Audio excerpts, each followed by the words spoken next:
2023 Fast Johnny Harley-Davidson here has our 10-inch isolated riser set up, accompanied with our FM bar. To get isolated risers to fit on the Street Glide, we run a T-Rex plate, which gives you an additional 2.5 inches of kickback. I like this setup a lot because this is right about the bend in my arms I like to have.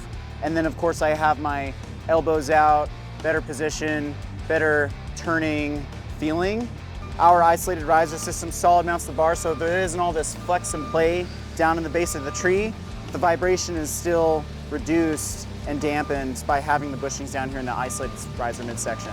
We had to do some trimming here, or you can remove the nacelle.